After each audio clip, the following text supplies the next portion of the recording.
Ropes Organization Walcott Foundation Indian Trust Special Coaching to 8th, 9th and 10th classes Digital Virtual Learning Bangaru Palmani Rugangavar from Pedapunjani by Reddy Pulli Mandal. Chairman Dhan Sekaran. Director Drive Sri Lata. Hi, hello, welcome to Ropes Organization. This is Durga Prasad Reddy teaching in biology. So previous video, already we are discussing about the 9th class natural resource. So part 6, let us continue the part 7 natural resource topic. So previous video lo manam already discuss cheskunnam the role of atmosphere in climatic condition. So what is the role of atmosphere especially in climatic condition? So let us continue the topic. Now we are discussing about the movement of air. The movement of air. So what is mean that?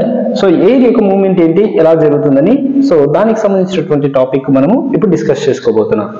The movement of air bracket లో మనం special ఏం తీసుకోవచ్చు అంటే, so for example winds అంటే గాలులు. So గాలి ఏ విధంగా ప్రయాణిస్తుంది, ఏ విధంగా మారుతుంది, the movement of air. Air యొక్క మూవ్మెంట్ ఏంటి, విండ్స్ అంటే ఏంటి, గాళ్ళు. మనకి ఇప్పుడు ఫర్ ఎగ్జాంపుల్ వర్షం పడేటప్పుడు కానీ తుఫాన్లు వచ్చినప్పుడు కానీ మనం క్లియర్గా అబ్జర్వ్ చేస్తే సో విపరీతమైనటువంటి గాలులు వస్తూ ఉంటాయి. సో ఇలా విపరీతమైనటువంటి గాలులు వచ్చినప్పుడు ఎలాంటి మూవ్మెంట్స్ ఉంటాయి, ఏ విధంగా జరుగుతుందని దాని గురించి మనం డిస్కస్ చేసుకోబోతున్నాం. వెన్ ఎయిర్ గెట్స్ హీటెడ్, గాలి ఎప్పుడైతే వేడిగా మారుతుందో it rise up and produces low pressure and cool air moves in to take its place. ఎప్పుడైతే గాలి వేడి పెరుగుతుందో అంటే అట్మాస్ఫియర్ లో టెంపరేచర్ పెరిగినప్పుడు automatically the air will be heated. When air gets heated, ఎప్పుడైతే ఎయిర్ అనేది హీట్ అవుతుందో it rise up and produce low pressure and cool air moves in to take its place. ఏమవుతుందంటే గాలి విపరీతంగా వేడిగా పెరిగినప్పుడు ప్రొడ్యూస్ లో ప్రెషర్ ఉంటుంది. So లో ప్రెషర్ ఉండడం వల్ల ఆటోమేటిక్ ఏమవుతుందంటే అండ్ కూల్ ఎయిర్స్. సో వేడి గాలికి ఏంటంటే లో ప్రెషర్ ఉంటుంది, cool air moves in to take place it. అంటే ఏంటి, కూల్ ఎయిర్ ఈజీగా టేక్ ప్లేస్ తీసుకుంటుంది, ఐ మీన్ మూవ్ అవుతూ ఉంటుంది. The movement of air causes of winds. ఇలా ఎయిర్ ఒక చోటు నుంచి ఇంకొక చోటికి మూవ్ అవడాన్ని ఇక్కడ ఏమనిపిస్తున్నామంటే విండ్స్, గాలులు. సో వాటిని మనం ఏమనిపిస్తున్నామంటే సో గాలులు. ఓకేనా. సో అంటే ఏంటంటే ఇక్కడ జరిగేటటువంటి రియాక్షన్ మొత్తం కూడా దేని మీద బేస్ అయ్యి జరుగుతుందంటే ద హీట్ ఆఫ్ ఎయిర్, గాలి విపరీతంగా వేడవ్వడం వల్ల. సో ఆటోమేటిక్ ఏమవుతుందంటే హాట్ ఎయిర్ ఒకలాగా ఉంటుంది, లో ప్రెషర్ ఉంటుంది. కూల్ ఎయిర్ అయితే ఏమవుతుంది, it moves take place of the normal stage. Next, these phenomena are the result of the changes that take places in our atmosphere due to the heating of air and the formation of water vapors. So ee phenomena means these principle can make the water vapors. అంటే ఈ principal ని base చేసుకుని atmosphere లో మనకి ఏంటంటే so ఆవిర్లు అనేవి ఏర్పడతాయి. So ఎలా ఆవిర్లు ఏర్పడతాయి అంటే ఆటోమేటిక్ గా అట్మాస్ఫియర్ ఏముంటుంది, తేమ అనేది ఉంటుంది. So there is a moisture content in atmosphere. ఎప్పుడైతే హీట్ అవుతుందో ఆటోమేటిక్ అట్మాస్ఫియర్ లో ఏమవుతుందంటే due to the heating process అంటే వేడి పెరగడం వల్ల air and the formation of water vapour, గాలి ఏంగా మారుతుందంటే నీటి ఆవిరిగా మారిపోతుంది. Water vapour is formed due to the heating of water bodies and activating the living organism. ఎప్పుడైతే సో ఈ వాటర్ వేపర్స్ ఏర్పడతాయో, వాటర్ బబుల్స్ కానీ వాటర్ బాడీస్ అనేవి ఏమవుతుందంటే they activating the living organism. ఇలా activate అవ్వడం వల్ల ఏమవుతుందంటే లివింగ్ ఆర్గానిజమ్స్ అనేవి సర్వే అవుతాయి. The rise in temperature creates a low pressure zone which is attracts cool air from the high pressure zone and pushes up the hot air. The rise in temperature, ఉష్ణోగ్రత పెరిగితే the rise in temperature creates a low pressure zone.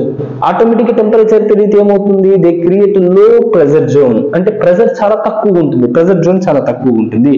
which attracts cool air from the high pressure. Automatic గా so temperature హైగా ఉంటే, temperature పెరిగితే there is a low pressure.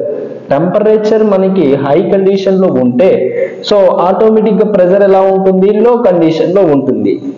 So when this situation the air can be attracts low cool air from the high pressure ఉన్నప్పుడు cool air ని attract చేస్తుంది, cool air అనేది తీసుకుంటుంది.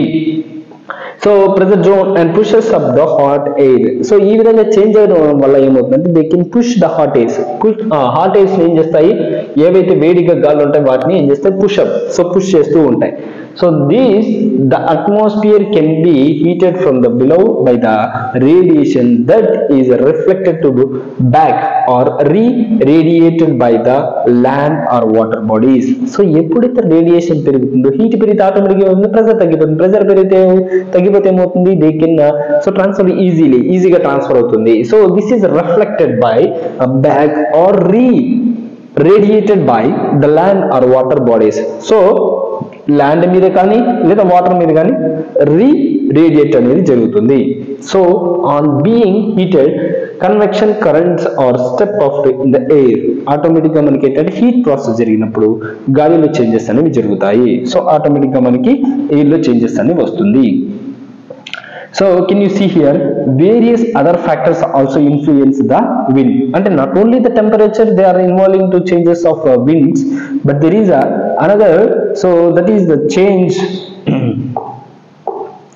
So various other factors also influence in other winds, like various factors, not only the temperature factor, there are other factors are also influencing these winds. Ante winds develop avvadaniki other factors kuda involve avutayi. So the rotation of the earth and the presence of mountain ranges in the paths of the wind.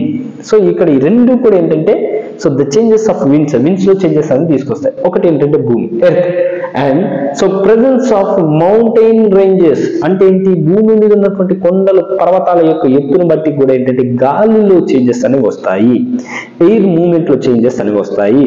So ఈ రెండు కూడా దేని మీద effect చూపిస్తాయి, they are both are influencing especially so in the preparation of winds. So winds యొక్క preparation లో మనకి ఏంటంటే ద మూవ్మెంట్ ఆఫ్ ఎయిర్ లో మనకి చేంజెస్ అనేవి తీసుకొస్తాయి. సో దీంట్లో మనం గుర్తుపెట్టుకోవాల్సింది ఏంటంటే ద మూవ్మెంట్ ఆఫ్ వాటర్.